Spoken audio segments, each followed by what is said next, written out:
Yes, yes, yes, yes, yes, yes, yes. Yes, I'm telling you, I'm in the building. Game 14. You're welcome to Monday Premier League review. The show. Yes, we're talking things around. We are making it happen. You're welcome to the show, people. Good afternoon, good morning, good evening, good night, anywhere you watch it from. I'm telling you, we are loaded. Game week 14 of Premier League. Another league in Europe, in Africa, here in the United States. Talk about that. You know what I mean, people? I'm telling you, I'm loaded. Actually, I'm fuming as well, too. As a Manchester United. Irate is happy. This club is flying. Okay, is happy. The ISTV crew, they're all flying. Nubian Praise is also happy. But let me tell you, Prof, can you imagine a Chelsea fan is also happy? They're all happy coming on to this show. Now, only me, I'm not happy. Margaret is so happy with me. Bishop, wicked man, is not also happy. Manchester United in the mud. I pray. Things get better. But before it gets better, Irate is ready to finish this. Yo, welcome, smash it like on the video. Let's move on. It is what it is. Yes, man. Getting ready to say one or two things about this big club. What is going on? Let me use that to welcome this man. Okay, what is going on? We're going to talk everything about game 14. Massive game over the weekend. Can you imagine? Spurs held Man City down. I want to ask how that man did it. To give Eric Ten Hag or Jimmy some lesson. You can't even win away from home. I'm fuming. Let me welcome this man. Okay, you're welcome to the show. What thing we go do? What's going on? Yeah, the Don, it's a pleasure to be on ISTV. I don't have a solution for Man United. Oh my goodness, I'm in trouble. I think Ten Hag needs to go and repent. You know, he has crushed on some people, some big, and he needs to repent before Man United can get back. Maybe. So many other things happened this weekend. Good football from all the football leagues. So many major talking. I'm ready to get into it. All right, you're welcome. You're welcome. All right, let me welcome this man. I don't know how to welcome him. Yoruba, we call it Ojúntìmí. I'm going to welcome this is Anfield. You know what I mean? All the way from New Jersey. All right, you're welcome. Next person I'm going to welcome right now. You know, it's a good weekend of football when Chelsea fans are happy because they've recently not have any reason to be excited recently, but I'm happy for them. And for Man United, I hope you guys don't even find a solution. That's my own prayer. And you can see my headline. You'll be coming to this stadium in 2 weeks, so just get ready. You know what happened last season. Oh my goodness. All right, Margaret, are you ready? I can't be here alone. I'm begging you. Please give it to them. You're welcome to the seat. You're welcome. Thank you very much. Well, unfortunately, I can't shout, hey, it was a good weekend of football, like Irate and Okwe. But you guys don't worry. You know, like they say, dry bones shall rise again. We'll go rise again very soon. Good evening. It's good to be here on ISTV. Hi, guys. I have missed you guys. I've missed the show. Yeah. Good evening from Nigeria, all over the world, and wherever you're watching from. Honestly, I am happy to be here. But I just hope that the next time we're going to be, I and the Don will be doing, some party in the show, on the show at least. We'll get to see some angry faces. That is what I want. So you guys enjoy. All right. Yeah, maybe 10 years. 10 years from now, that will happen. Hey, calm down, this man. Hey. All right, smash like on the video. I tell you, it's all about Monday Premier League review show. I think we got to start right now. Prof is also joining us all the way from that. I call it beautiful city. Beautiful city. Like it's city. Hey man, it's happy. I'm telling you, welcome to the show. Prof, talk to me. What's going on? You are happy? See happy. Oh, sorry. Anfield. No. No Anfield, no. Huh? Yay. Prof, you're on mute. Unmute your mic, Prof. Oh, yeah. Good evening, everybody. I did that. We had a very good weekend. So yeah, it's good to be back on the show to dissect everything. We almost had an unbelievable moment at Anfield. You know, the Anfield was about to be brought down by Fulham, but you know, I think they did something in that stadium. There's something that Hollywood has happened in that stadium that doesn't allow them to lose. So we are ready to dissect everything football. It's good to be here again. All right, let's do this. Bishop is also joining us away from Canada. He's a Manchester United fan. He's fuming, but it is what it is. Let me ask him. It is what it is. You're welcome. Well, it's not what it is. Thank you for having me, guys. Good to be here. Many things to discuss. What a wonderful week of football. Tottenham, Chelsea, giving us the best of football. Good to be here. We're here to discuss. All right, you are ready here to discuss. Very soon, I will expect you to on your camera. People want to hear from the main man yourself, Bishop, about what is going on with Manchester United. But before we run the show, let me quickly look at. I think Mark is also saying Manchester United tribe. Oh my goodness, we are in trouble today. I read shame on Liverpool from Virgin. What's happening? Kule Kilode, what's up? Shout out to Margaret. Everybody say shout out to you, Margaret. They all miss you, man. They all miss you. Margaret in the building. Let me show your face. Yes, that's Margaret saying hello. You're welcome to the show. All right. Shame on Irate. Considering 3 goals at Anfield. Let me start from that. Irate, you considered 3 goals. Yes. Ole said, is that not a shame? Answer that one. Yeah, I think for me, the bigger shame is when you are struggling with mid-table teams at the middle of the table. I mean, this is a team that is 1 point away from the leaders, so I don't think that should be a shame.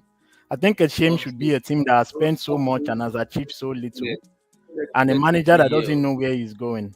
So I think that should be a bigger shame. There's no shame winning at Anfield. That's normal. It feels normal for Liverpool fans. We have 100% home record at Anfield this season. You come there and you take your L. So yeah, we are pretty confident there. You guys will be coming in 2 weeks, and you know, I don't want to remind you again of what happened last season. So let's just move forward. All right.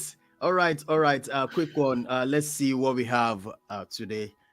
This the Premier League results over the weekend. On Saturday, Arsenal won 2-1 over Wolves, and Brentford, imagine, beating Luton 3-1. And a strange thing happens over the weekend. Burnley, of all people, of all team.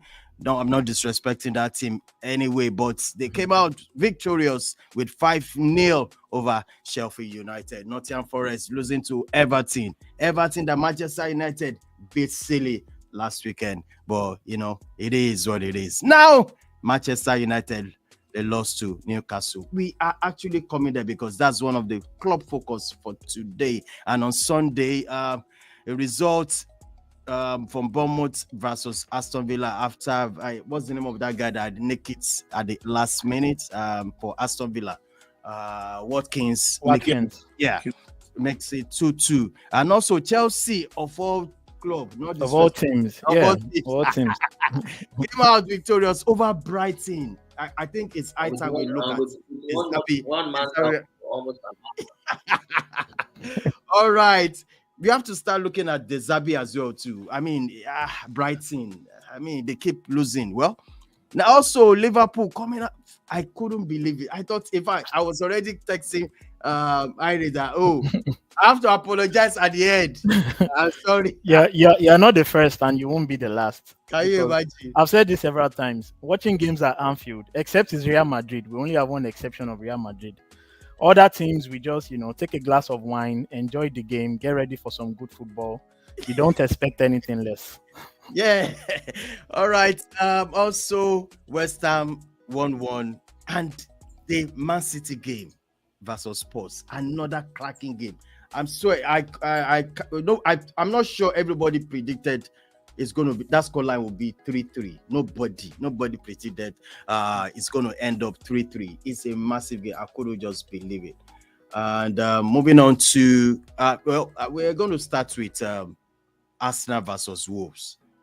Okay, that's the APL table. Arsenal 33 points, Liverpool 1 point, Man City 30 points. Everything looks so close. I mean, it's very, very close. Close. In fact, if you lose 2 games, you just find yourself down straight up. Newcastle number 6, Manchester United number 7, 24 points. And look at Brighton. I couldn't believe Brighton would be there as well in number 8. We all come there. And Chelsea in 10th position. And Burnley is slipped off a little bit to 19th. Sheffield United at the bottom of the table. So many things we're going to discuss, but I want to talk about Arsenal versus Wolves. So welcome you to the show. Okwe, can you hear me, Okwe? Yes. Okay. All right. Okwe, talk to me about this game. What's your thoughts? It was 2-0, and at some point, were you scared at some point that this game could end up 0-0? I mean, draw. No, not at all. But all due respect to Wolverhampton Wanderers, I gave a lot of praise to Gary O'Neill on Friday, and he did not disappoint me. The team was well set up despite notable absences from the likes of Pedro Neto, Mario Lemina, and João Gomez, but they were still able to hold their own for a good couple of minutes. And a big shout out to one of the Manchester City academic graduates, Tommy Doyle, who is currently on loan there. I think he played very good football against Arsenal's midfield. But they came in with basically with the game plan to come with a low block to make it difficult for Arsenal to make passes in between. But I think individual brilliance and confidence helped Arsenal, irrespective of the low blocks, as you could see from that first goal in which I scored. And general gameplay from Arsenal was good. However, in the second half, I think the Arsenal players became a bit complacent. I would call out Zinchenko in particular. Yeah. And I think this has almost been a trait in the last 2 games, if you ask me. But it's quite, for me, it's quite difficult for me to put a name to it or describe what he has been going through, because sometimes he will be good for the greater part of the game. I mean, there was a point in time in the second half where I felt, he should be in the team of the week, and then he goes ahead to do that. But, thankfully, the team is confident enough to always get themselves out of any situation, and they were able to hold on to a 2-1 win. Very, very important, as you can see, because you don't know what's going to happen in the other games. And Manchester City and Spurs ended up having a draw, and now Arsenal are 2 points ahead. So hopefully they can keep the momentum going. They've got a game against Luton tomorrow, and it's going to be a very, very hostile game. But you do expect Arsenal to be victors once again because of their quality and their confidence so far. I want to ask Nubian Priest, can you hear me loud and clear? Still on Arsenal. Yes. They're still they're on top of the league. Let me show you the league. Everything looks so close and closer and closer. You see 33 point, 31 point, 30 point from Man City. Do you think people have started asking, can Arsenal go all the way to win the league? Do you have that confidence? Yes, but I think it's early days, so I would want us to rather dead this topic of winning the title. It's still early days. They've not even played 15 games yet. So talking about who can win the league now, I think that is a bit too hasty. But of course, they've shown mettle, and it's not a joke that Arsenal have the best defense in the Premier League at the moment. It's not a joke. Yeah. It's not a joke because it shows that they've actually improved their defense line. If not for that silly goal they considered yesterday, Arsenal would have just considered 10 goals this season. And offensively, they are not doing badly too. Yesterday, they could have scored. They could have scored 4 or 5 or even 6 yesterday. In fact, Odegaard should have grabbed a minimum of a brace as 2 assists. We saw Iketia, Arsenal struck the bar, so all of that. So you see that it looks like the attack is gelling now. And of course, defensively, they are still very solid. Yes, you could argue that Zicheko made a mess yesterday, but again, I think that's the problem with teams that want to play out from the back. Even City, Barcelona that seems to have, perfected this art of tiki-taka, they still make those errors because when you pass, there is always the likelihood that it could be snatched at that point in time. Let's not forget that Spurs' second goal yesterday was from, an attempt to pass out from the back. So that tells you that once you try to that you are at the risk of losing the ball and you could be punished. But overall, I think that Arsenal have actually shown that they have what it takes. And they can keep their head. Starting well is not the problem. It's about finishing well. That is why, personally, I see the absence of in the words of when there is missing, maybe in the second half of the like so if Partey returns back and just have 4 minutes. All right. And drag. All right, let's. All right. You're breaking, so at some point, just hold on. Let's move on to this game. I'm going to welcome Robbie. Things they happen. Burnley 5-0 to Sheffield United. 5-0 to Sheffield United. I can't believe it. I can't believe it. What's your take on this game? What's your take on this game? Good evening to everybody in the house. Well, this game is one of those games where they will say that Konima and die, Konima and bury him. Because for Burnley, we all know that they've been struggling in the league for a while.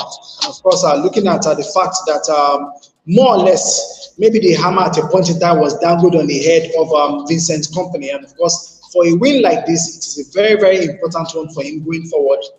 And of course, it tells the club once again that more or less, maybe it's the man to take them forward, even though they are still in the relegation zone. That is more or less one very, very important point for them. If they can win maybe their next game or next couple of games, they will be able to get out of the relegation zone. So I say 5-0, well, I don't think it's much of an overkill, but I think it is very, very important for them, looking at the fact that their goal difference as well is not looking good going forward. One of these days, it might actually come good for them, looking at the fact that they scored 5 goals against Sheffield going forward. So that's my thought about this game. All right, moving on to this one. I'm not going to call anyone else than this great man. Prof, how things happen? Waiting happen. How come 3-2 over Brighton? Well, Brighton. Am I audible? Yeah, we can hear you. You're welcome. Thank you very much. It was another eventful game at Stamford Bridge. These days, the way Chelsea are rolling, they're going to give us heart attack because you don't want Chelsea these days. What do you mean by heart attack?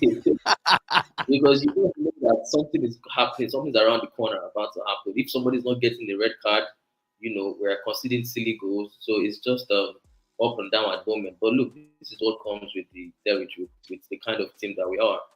Poch alluded to that in press conferences. It's a young team. We cannot look past the fact that it's a very young and raw team, put together this season. They would have this moment of craziness, of madness. Some of them are eager to show the manager. Some of them are eager to press. The game itself was Chelsea started pretty okay. Went ahead with 2 goals, set from set piece. We fielded 4 centre backs, and we took the lead with one of the centre backs.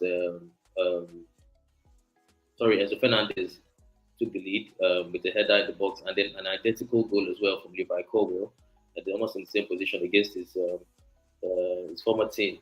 So we took 2 goals. We were cruising, and just when you think Chelsea were going to cruise from Gallagher, having had his first yellow, went and did a movement of madness, tackled the player from the back and got another yellow card, which was a red. Now it's back-to-back red card for Chelsea. It's been a missing Man United game.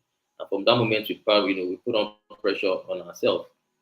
Brighton equalized. Brighton scored a goal, and then we were lucky to get a 3rd goal with penalty, which I do not all that think it was an out-and-out penalty, but luck was on our side, and we got the penalty that Enzo Fernandez dispatched. So they came back and scored the second goal. It was a very, very um, uh, nervous end to the game, to be honest, because I thought they were going to equalize the game.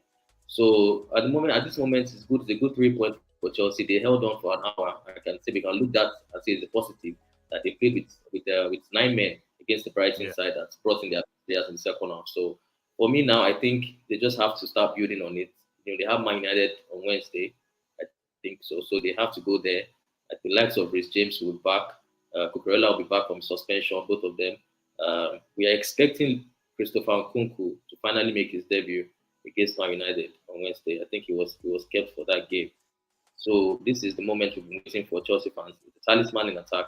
If it comes and the injury hasn't affected, obviously we would expect him to ease in slowly into Chelsea side. But this is the moment we've been waiting for. So I think they can build on this now, and let's see how high they can finish on the table.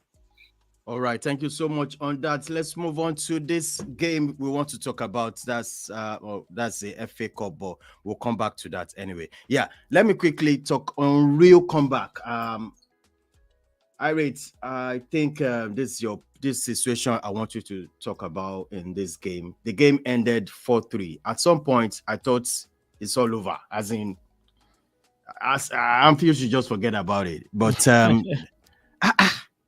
that's ginger is just crazy. So you tell us. I mean, how do you see the game? I mean, this game leaves us with more questions than answers. But these are not questions that we've not known before. Before we started this season, I hope everyone remembers that I kept hammering on one thing, which is Liverpool will not win the league because we are expected to be outscoring our opponents at almost every single game. And if you looked at the games this season, Liverpool is always having to come back. Almost every single game, you concede the first goal, then you have to come back. And for me, the biggest worry is the midfield. The opposition easily bypass our midfield. We still don't have an expert DMF. Imagine if we had like a Rice in that team. I know Okwe will have something to say about that, but imagine how solid that team would be. And also for me, the second bone of contention is, I've said this several times, we are not winning or competing for major trophies with Trent Alexander-Arnold playing at right back. I still don't know why Klopp has not fixed that. Buying a solid right back and play this man in midfield where he clearly enjoys to be. Yesterday was all over the pitch, left, right. The goal he scored in the dying minutes of the game was from the left side of the field. So that is where he wants to be. And what happens is it leaves our right centre back exposed, which in this case has been Matip, who is a 32-year-old that is slow and is struggling to cope with the pace of the wingers that he's facing on that side. Now, another question for Klopp. Over the years since he's brought Van Dijk has not had a stable partner in the heart of the defense. Today we see Matip, next weekend is Konate, the following one is Gomez. This has been a recurring issue even while we were winning titles. Until today, we can't say we have a solid centre-half partnership. Also, with the fact that we don't have a right back who can defend or who wants to defend. I mean, look at Fulham's, was his second goal that Kenny came in and just ran through. Trent had no interest running back from midfield to even track him. No interest at all. He was on the other side of the pitch. So I think we have these existing issues that we all know, we all recognize, but for some reason, Klopp is so stubborn to fix it. And I think that is what will hold us back. And I see us just scrapping for top four and, maybe other titles like FA Cup, Carling Cup. But I really don't see us competing or challenging for major trophies with what we have right now. So Klopp needs to get this right. Midfield combination right now, he still doesn't know. Defense, it's a shambles. The right and at the middle. And also, our reserve goalkeeper Keller didn't cover himself in glory with some of his display yesterday, especially the second goal. I expected him to do better. Overall, if we are expected to outscore teams, then we need Darwin Núñez scoring those tap-ins that he's missing. Yeah. He had a very good chance Salah gave to him yesterday that as a striker, you expect the net to bulge.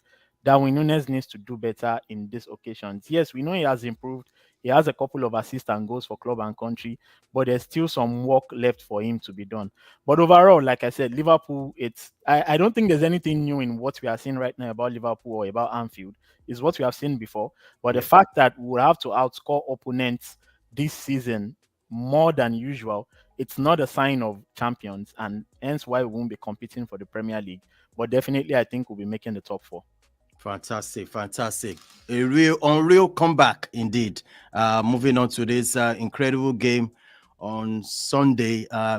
The game ended 3-3. Nobody, in fact, Robbie, no tell me say you predict saying at 3-3. Forget it. No, you're just. Well, I actually didn't predict 3-0 because initially, even looking at the odds going into the game, I was thinking that City were more or less going to demolish Spurs. And of course, looking at the game, Son scored first, and I just asked myself, is this one of those days when trouble comes looking for you in front of your house? Spurs scored first, Son, City equalized, and of course they went ahead. Spurs came back again, City went back ahead, and of course Spurs equalized. And you're just asking, what is going on today? And of course, looking at the fact that in 2 games against Chelsea, City conceded 4 goals. Against Spurs, City conceded 3 goals. In 2 major games, they have conceded 7 goals, which is not your typical gold standard if you actually begin to measure Pep Guardiola's team. And of course, this is very worrying for them. And more or less, maybe you can say, looking at the fact that they lost a couple of players last season, and of course, looking at how the team is playing this season, maybe that is just part of the problem that they are having. But I think for City to win the league this season, they will find it very, very tough, because I'm going to tip Arsenal or Liverpool to go all the way to win the league this season if City continues to drop points like this.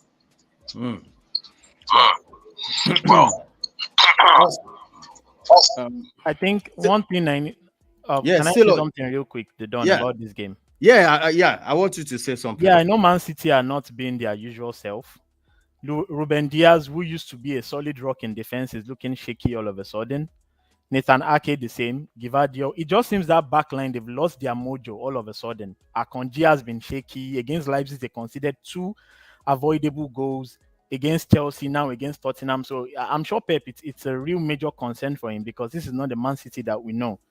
But in terms of title and challenging for the title, there's one man Man City is missing. And I know that when he is back, Man City will get their mojo back, especially up front. And that is Kevin De Bruyne. You don't have 31 assists in one season. It's not child's play. So we know De Bruyne will be back. And I say this every season that Man City win the league, they usually go on this 10 to 14 game unbeaten run, in which, in fact, not even unbeaten run, winning run. They win every team in their way. And this is always the second half of the season. So that is the time we should all be looking forward to, that February, March, April period. And if they do that, I think this is where the other teams will fall away and Man City would win the league again. So for me, we are concerned about Man City, but looking at what they did last season and what they've done in previous years, I feel like Man City will be fine eventually. Pep will always find a solution, and they are still going to win the Premier League title this season. It might be tighter than last year, but I still feel like they are favorites, and on their game, on their day, I don't see any team in the Premier League coming close to Man City. Can I say something, all right. Yeah, I want 2 people to say say something about this game before we go hit the next one. All right. Just 2 minutes. I mean, 1 minute, sorry. The previous person. I even think that City are even outdoing themselves in the first half of this season. This is actually the time they struggle. They've done very well. Usually, even City don't even do this well. Then everybody can be talking about Ruben Diaz, Nathan Ake. I think Rodri has been very, very suspect, especially after he got back from that his 3-match ban. He's been horrendous against Chelsea. Yesterday, he's not asserting himself well enough in the middle of the pack. And I also think that City are missing John Stones. They are missing John Stones because I think that Pep had actually, fashioned out this pairing of Rodri and John Stones in the middle of the pack, solidifying that defensive base. But all of a sudden, Stones has been out and he's been using Manuel Akonji there. Yesterday, he played Akonji as centre-back. But I think that Rodri has been below par. If they can get Stones back, it will go a long way in solidifying their defense. And really, yesterday's draw, I'm not going to blame Manuel Akonji. I'm not going to blame the defense line. I will actually blame the, attack, because I think they should have been out of sight in the first half. They could have been 5-1 up. This guy struck the bar. Doku struck the bar. Alan missed, I think, 3 chances. 2 were sitters, really, and he missed them. I think, but I managed very good. You're breaking. Sorry that I can't hear you anymore. Prof. Let me just say, yeah. Just 1 minute, right? Yeah, just 1 minute. I think Man City, they've set this bar so high, and like Newborn Prince said, it's true.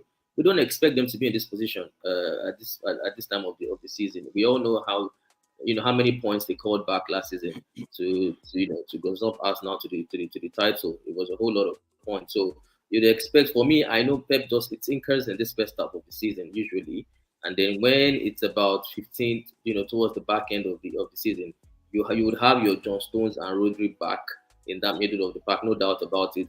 The burner will be restored, and these players, they would have a settled formation. They would know that they are these players are players for the business end of the season. They've done so much. They are so confident. They know the time to turn it up, and when they know towards the end of the season, so they will do that. I have no doubt about Man City coming good towards the end of the season. And quickly on the refereeing decision by Simon Hooper, the catastrophe by Simon Hooper yesterday, I still do not understand what he was thinking. I personally was trying to study what happened there, and I felt maybe he sort of blew the whistle too early. I think once Alan put the ball over, he then saw Grealish in the pool of 3 Spurs defenders and didn't let it play out.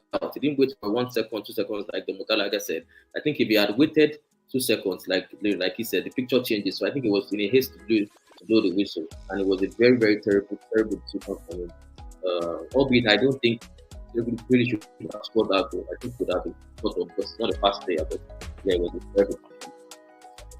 All right, that's incredible game. Bishop, I know you want to say something, but just because of our time, I'm switching over to this particular game. I will still call you. Just hold on, Bishop.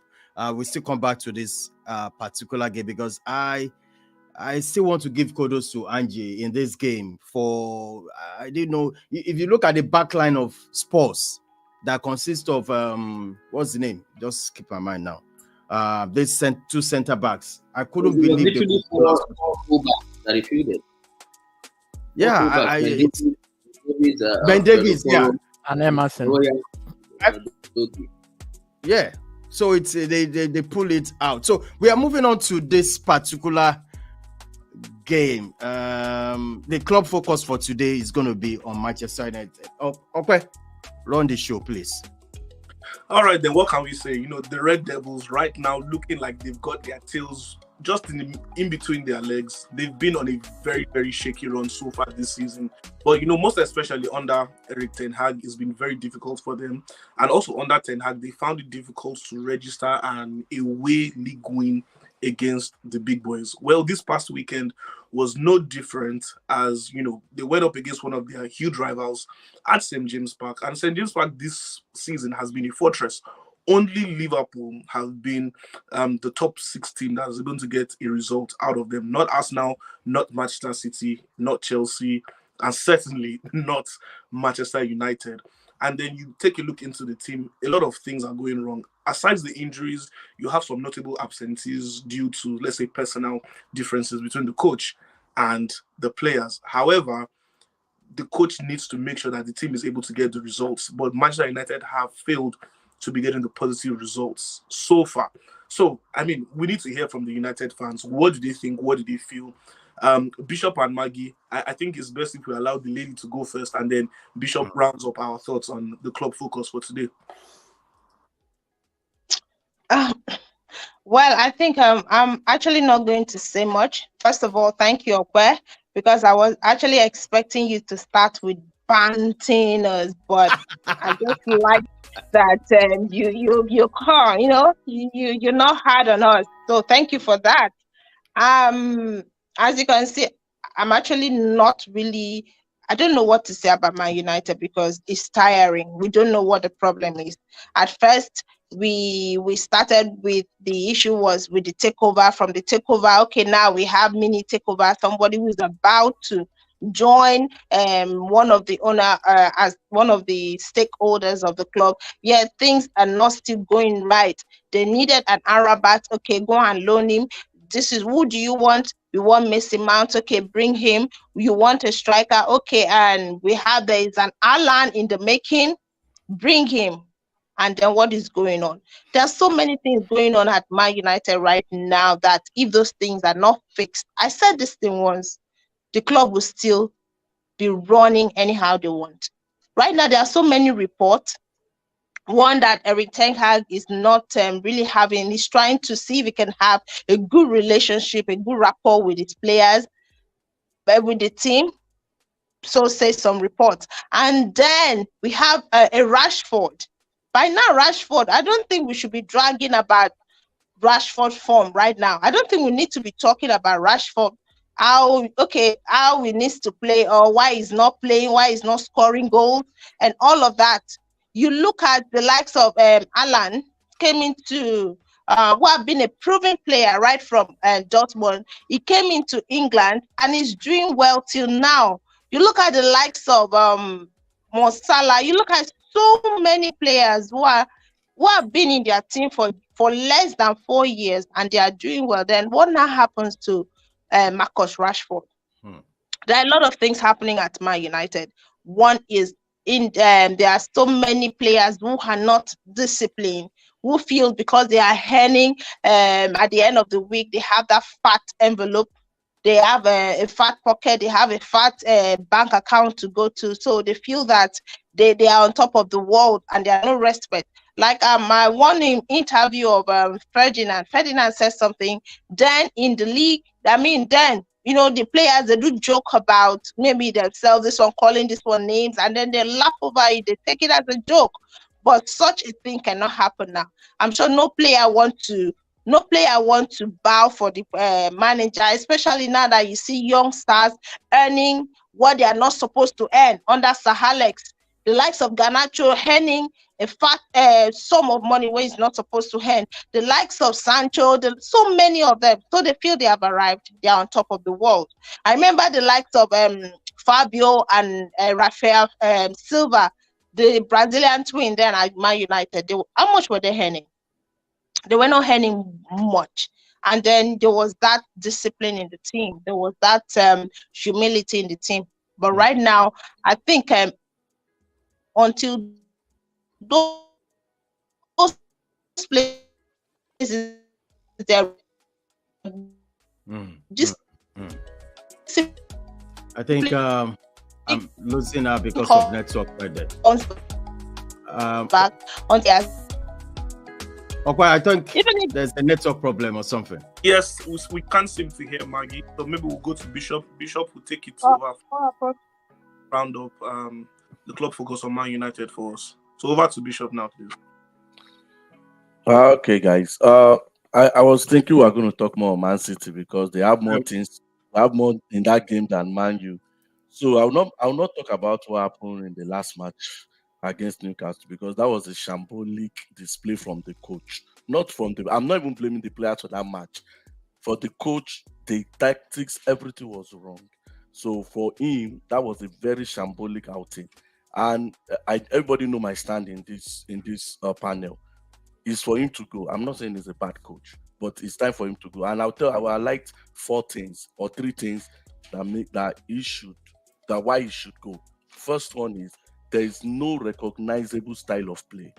So you see them against Crystal Palace today, you see them against Fulham tomorrow, you see them against Newcastle, different kind of play. Playing like the record does not speak like when I say Arsenal cannot win the league, I look at the playing style. I look at how they get the result. Not because the result is not there. The result is there that Arsenal can win, but they're not playing to show that they can win. It's unsustainable for 38 matches. In the place of Man U, at least in Arsenal, we can see what they're trying to do. In Man U, you cannot even see what they're trying to do. There's no recognized style of play. That's the first problem. Number 2, poor recruitment. Throughout 5 years ago, the recruitment in Man U has been so poor, very poor. Last season was the worst. Look at the players that are in. Anthony, that guy cannot even start for Everton. That guy cannot even start for Sheffield United. He comes in and he does ball juggling. Let us play the ball. You are doing ball juggling. I think from that moment I saw him doing that ball spinning. I think it was against Arsenal. I knew this guy is going to be a flop. I knew he was going to be a flop. Wow. He took the ball and he was turning the ball. Like, what is this? Is this the football they signed you for? So the recruitment has been poor. The recruitment has been so poor, and I don't know who is in charge of the recruitment, but the person should look himself at the mirror and just resign and go. Lastly, another thing that is part of this Man U issue is that he has lost the dressing room. Ten Hag has lost the dressing room. The players, some of the players, let me not say all, some of the players are not playing for him. Unfortunately, those are the senior players. When they removed Rashford, I don't want to even talk about their performance. I don't want to talk being a player out, because if I should start, we will not live here. For Rashford, you were not even in the game, so the coach pulled you out. On the bench, the camera caught him saying, "What the fuck am I doing here?" That is a sackable. That is the.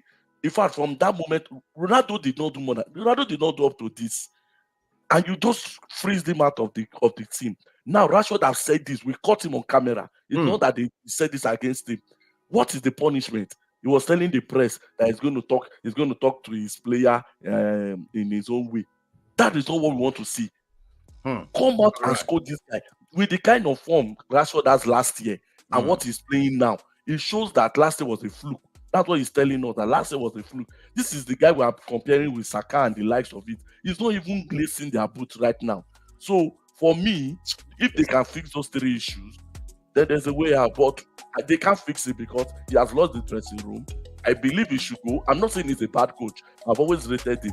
A good coach does not a good coach does not mean you should remain on the job. You have lost the dressing room. It's time for you to go. All right. As a Manchester United fan, the Don is about to talk bombshell, but I'm not going to talk right now. I'm going to ask Irate. You're coming into this from you're an outsider. People have been clamoring. In fact, I would have loved Kunle to come and defend Eric. I think he always defend Eric Ten Hag. I want to find out exactly why is he defending this Eric Ten Hag. Is it a style of play? I don't even understand this kind of play. I mean, style of play and everything. But Irate, I'm going to leave you with this. People are already talking about Rashford. I think for me, what I saw is like he just don't want to be there. But from your own point of view, Irate, you talk to me. What do you feel about Manchester United? And what do we need to do? Do you think Eric Ten Hag should go? I mean, from my own point of view, Irate. I think Ten Hag has his issues, but let's not forget, it's proven to us that he's a winner from Ajax. And he knows his onions as well. But I think the major problem for me, for Man United, is the upper management. These guys are the top. First of all, the takeover needs to be completed. Who is running the football affairs of this team? Let's know that. Let that be clear. Because right now we have, I think Richard Arnold, or what's his name, who replaced Ed Woodward. They are both cohorts. I feel both of them don't know what they are doing, if you ask me. Because like Maggie and Bishop said, why are some players on fat salaries? Why is Sancho earning as much as Salah? And some other players are earning enormous amounts for the little that they are given. So I think that that is a situation that needs to be resolved. Ownership.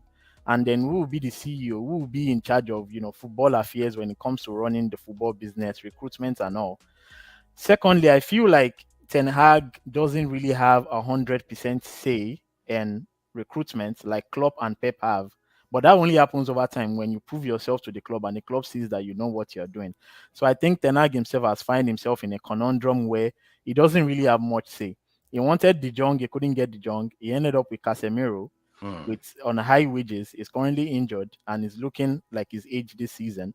And he brought in Amrabat in January, who we know performed very well in the World Cup, but also has not been up to scratch. Reguilon has also not been up to scratch when he has played. So it feels like there's a recruitment problem. And my major concern for him is he will eventually get the blame at the end of the day. I don't know if he wanted Mason Mount, to come in. We definitely know he brought in Anthony and Onana from his old club. But for the other signings, has it been? Did he have a say in all of these other guys who have come in?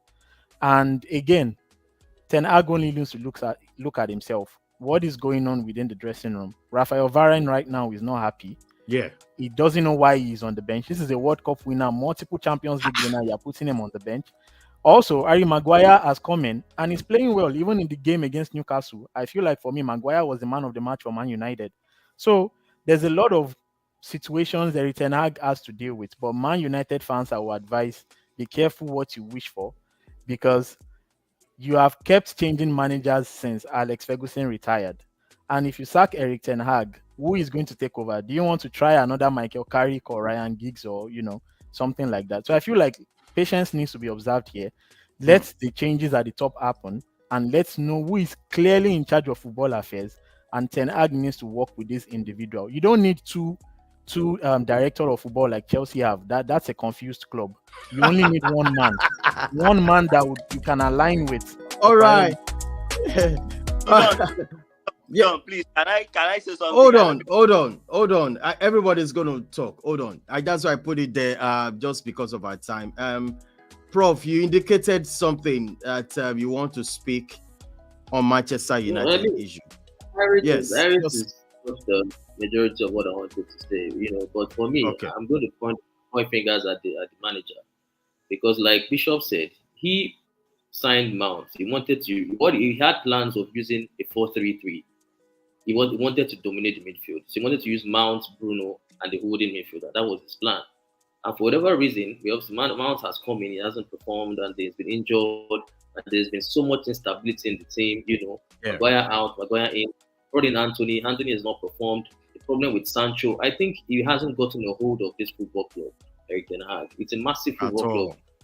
It's not one that you can come from Ajax and just handle easily. So I think, however we want to look at the board and the management, we have to look at what's going on the football pitch. Look at Marcus Rashford. He's not performing. He's not playing well. He's the little boy Garnacho. We can see the heart in Garnacho when he plays. I mean, these are two players playing for the same team. You can see the contribution of Garnacho, the way he fights and puts and talks about. Rashford is not doing the same. So I feel like he has to find a way to get hold of this. They are better than the performances they are putting out at this moment in time. Let's make no mistake about it. That team the quality of that squad is better than what they are showing. And when things like that happen, you have to look at the manager for solutions. All right, over to you, Nubian Prince. Thank you so much. Talking about Manchester United. Yeah. All right, go for it. I'm going to say certain things about, the players. Someone was talking about Varane being a World Cup winner and Champions League winner and all of that. Now, when Varane was joining Man U, he said something. He said he has nothing to prove. And for me, that was a dangerous statement. That's someone that had no inspiration, no motivation whatsoever. Ooh. So now how do you expect him to give his best? Which means his best is far behind him. I think. And the same mistake Manchester United made with signing Casemiro. When you're signing a 30-year-old player on fat salary, what do you expect from him? He's seen everything. He's been there with Real Madrid. He's done everything. So what do you expect him to do in the Premier League? Now, people saying that, the players that Ten Hag has signed, were they his players? I would say they were his players. Lisandro Martinez was his choice. Varane was his choice. Okay, sorry, he meant Varane there, sorry. Amrabat was his choice. Mason Mount was his choice. Onana was his choice. Højlund was his choice. So even at that, this guy signed his own player. Anthony was his choice. Now it's a different thing to have signed those players. It's another thing for those players to have settled in. If you are saying, they didn't settle in the Premier League, I will understand. But to say they were not his choice, I totally disagree. And this guy has made some questionable tactics. How do you play Mason Mount as a partner for Casemiro in the midfield? Mason Mount, all through his days at Chelsea, has always been an attack-minded player. Why would you expect him to start trying to win the ball or break down attacks? This guy play Eriksen as a striker. He did it last season. Played the same Eriksen as support to partner Casemiro in midfield. This is, unthinkable. You brought in Amrabat, and the next thing is you were playing him at left back against Manchester City. Who did he play at left back? You had a Sergio Reguilon, who is a natural left back on the bench. Yet you don't play a Amrabat or whoever on the left side. Your midfield. When that according to not as dominate midfield naturally. Yeah. All right, Nubian Prince. just because of our time, I'm going to leave it to Robbie. Robbie, over to you on this Manchester United. You've always been upon. Yeah. Go ahead, Robbie. Go ahead, Robbie. For me, I think I'm going to put the blame squarely at the feet of the manager. Why am I going for the manager? Because at the end of the day, it is the manager that brings all the raw materials, the players, the playing philosophy together, and of course, send them out to the field to bring in results. And the truth is, once a manager does not even understand what is my philosophy of play, what are my ideologies of play, how do I deploy players, what level of fitness must my players have, what level of discipline must my players have, then there is a problem. So looking at Ten Hag, I would say that where he got it particularly wrong for me was the fact that he went back to his old stomping ground to get to the likes of Anthony. And like I will say, Anthony is one winger that carries no threat whatsoever on the field. He's not even your kind of Saka that, just the way we say it in Nigeria, he cuts in and he gives you that R2 to the far post and he gets a goal. Anthony does not even know how to pick passes. Anthony does not know how to run with the ball. Anthony does not know how to continue the progress of an attack. And then, just like Bishop rightly said, he gets the ball and he starts doing 360-degree on a spot. And you ask yourself, the last time you saw somebody like this was in the days of Denilson that played for Brazil. And we all know what ended that man's career. That aside, for Holland, that you are paying that amount of money to Atalanta, what is more or less the CV of this man? None whatsoever. But yet, you went for this same man. And of course, like I always say, in the English Premier League, there are players like Ward-Prowse that were free. You had Ole Watkins, you have an Ivan Toney, you have other players in this same Premier League that all you just need to do is lay a siege in front of the club and you get those players. But you decided to start jumping left, right, and center like we have it in Nigerian politics, looking for players that you already have within your grasp in the English Premier League. West Ham is enjoying Ward-Prowse right now. Even if that man doesn't have anything at all, his set-piece strength is enough to worry any team. But looking at United, we don't even have the team does not even have in this case somebody who takes set pieces. How many goals have United scored from set pieces this season? But yet you have other teams in the Premier League who have scored goals from set pieces, either direct free kicks, either corner kicks. United does not even rank the first 5 of all these teams. So for me, I will put the blame squarely at the feet of the manager.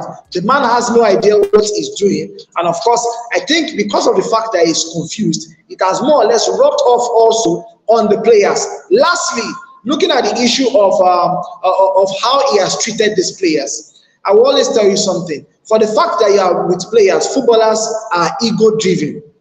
And if you do not understand how to manage them, you will always be at loggerheads with them. Pep have managed world-class players. Klopp has managed world-class players. And we never had the fact that there were issues within the same club. When Senegal won the AFCON, Klopp was smart to manage the issue of Sadio Mane, who played for Senegal, and Mo Salah, who also played for Egypt, because these two teams played in the finals. The man was able to manage the issue smartly so that one player doesn't feel like as if, oh, okay, because I lost, I'm being treated this way, or because I won, I'm being treated this way. This man right here does not have an idea how to manage players, most especially if they are more or less way out of line. And this is something that United needs to do, and of course do very fast. Massive one. Before we wrap up the show, let me quickly run La Liga table, at which Mark was there. That's the league table for La Liga. Real Madrid. One final thing before you run through La Liga. I just Mourinho gave an example. I think we all know Mourinho as someone who is a disciplinarian, someone who doesn't take nonsense. 3 years ago, Mourinho was, sat in an interview, and he was asked what has changed since he became a manager. His simple answer was, he said back in the days, you had a 23-year-old Frank Lampard. He was already a man. He said now in this new age, you have a 23-year-old who you still need to put an arm round on, and you need to ask him questions. Have you eaten properly? Are you is your nutrition good? Are things well at home? So as a manager, you need to do what needs to be done in terms of how to manage players. And everybody's right. Ten Hag has lost the dressing room, and he seems to follow the line of every big Dutch manager, which is the fact that they believe very much in their own philosophies and they are not willing to bend or move. So it's up to Man United. Do they want to sink or swim with Erik ten Hag? All right. Thank you much about that. Okay, let's quickly talk about the La Liga. Real Madrid still 38 points. Girona also fighting it out with Real Madrid. If third place is Atletico Madrid, 31 points with Barcelona. Moving on to another league, that's Bundesliga. Bayern Leverkusen still standing at the top of the table, 35 points. Bayern Munich still trailing over Bayer Leverkusen. So Stuttgart is third, Leipzig is fourth. And moving on to the FA Cup, there's a big game coming up, FA Cup. And I want to ask you quickly, because of our time, Arsenal facing Liverpool. Is that the end? I really do. It's going to be a hard game to predict. Arsenal are FA Cup record winner, so whatever they want to do in the FA Cup is okay. With that, Irate, talk to me about this. You ready for this? But you are shocked. You are shocked when you saw this. Yeah, I mean it's too early to be facing a big team, I would say, in the FA Cup, because we know we'll probably still be in Europe, or Europa League would not be around that January time. So, but African Cup of Nations is coming up, so I think Salah will be off to the African Cup of Nations. So yeah, maybe Klopp might play a rotated team for this fixture, because we might also still be in the Carling Cup as well. So I really don't want to read much into this game right now. There's still a lot of games to be played between now and January. So but we'll see how it goes. All right. For me, I'm actually not finding out that this is that's the FA Cup clash. Honestly, I didn't see the fixtures, but for me it's very interesting because the Arsenal Football Club have to win a trophy this season, and so they must take that. They must win something. Okay, if they don't win something, if you're looking at it, that won something already. We have won something. Oh yeah, they said they won Community Shield. Yeah. I think it's for themselves. The real Arsenal fans know they've not won anything. And for me, they should know that they should know that if they do not win the FA Cup, they have two trophies to fight for. They have two trophies to fight for. So, I think that's to take that FA Cup very seriously. I would advise. Because all right. I'm enjoying this, but this is how far we can go tonight. I want to say big thank you to Margaret. Margaret, I know you have a lot to say. You're relaxed. You're not feeling too like, what is wrong with my club? Don't worry. But Margaret, I want to ask you lastly, Erik ten Hag, stay or go? Let me show your face. Ten Hag, go or stay? Well, Erik ten Hag has to go. Yay! He has to. So who will come in when he goes? Definitely, we're going to. Oh, how did you know about that? I actually had him in mind. Alonso he's doing very well with Bayern Leverkusen. I know he would not because of Liverpool. Yeah, because being a former player, Liverpool player, I can't. But I feel that definitely we'll get a new manager if Erik ten Hag goes. So since he doesn't know, go, right? Honestly, I want him to go. Yay! All right. I'm going to sign you off from there, Margaret. Thanks for joining us on this particular event show. Thank you so much, Margaret. Thank you for having me, Don. Yeah. All right. I'm going to sign you off. This is Anfield, straight up. Get out of this show, right? I'll see you there in 2 weeks. Wait. But do you feel Erik ten Hag should leave? I mean, or stay? Yeah, no, I think you guys are out of. I don't think you have many solid options in the market right now. So I think you should stay. But we're Man United fans, so that you continue to beat us. All right. Thank you so much for joining us, Irene. All right, thank you. It's always a pleasure.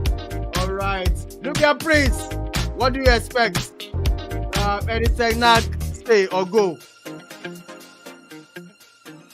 Libya Prince, can you hear me? Do you want Eric Ten Hag to stay or go? You can't hear me. All right, I'm going to start you out. Libya Prince, thanks so much for joining us. All